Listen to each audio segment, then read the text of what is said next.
of Brazil. They say those bees will go into their hive on Friday night and stay there until Saturday night. They don't come out of their hive. And so that's one example. There's the other example of, how many of you have heard of the Seventh-day Ox story? Nikolai Panchuk was a Christian pastor who got sentenced to a Siberian prison for hard labor. Nikolai was a faithful Sabbath keeper, which meant he wouldn't work on Saturdays. This got him into all kinds of trouble at the prison camp. Each time he refused to work on Saturdays, he was confined inside a small wooden box for 10 days.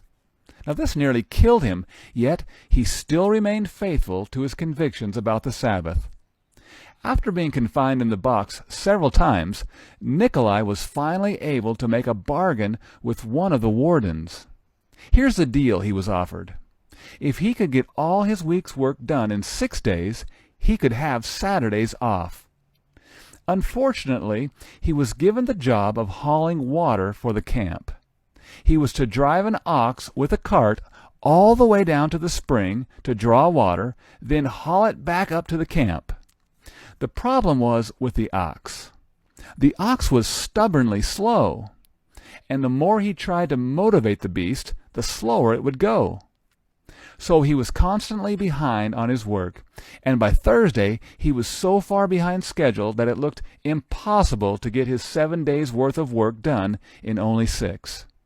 But when Friday came, something unusual happened. The ox could hardly wait to get to work, and as soon as it was hitched up to the cart, it started to run. To and from the spring it continued running all day long, so that just before the sun set on Friday, Nikolai got all the water hauled for the entire week, and he got Saturday off. This continued every week. The ox would be slow Sunday through Thursday, but it would run on Friday. And even after Nikolai Panchuk was released from prison, the ox continued the same pattern each week with the new prison worker. Today is Sunday. And one thing I've noticed about Sunday is that Sunday seems to be the busiest day of the week here at the Beaver Pond. Not sure why exactly, but it's probably because they have rested the day before and have maybe a little extra energy.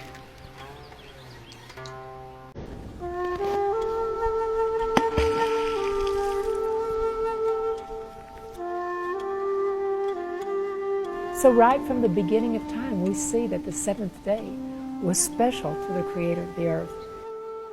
The fourth commandment recognizes not just that humans are to rest on that day, but animals are as well. Now, it's not that they just stopped working on Saturday. I haven't seen them come out of their lodge on Saturday. It's as if they go in there Friday night at sundown and then hibernate for 24 hours.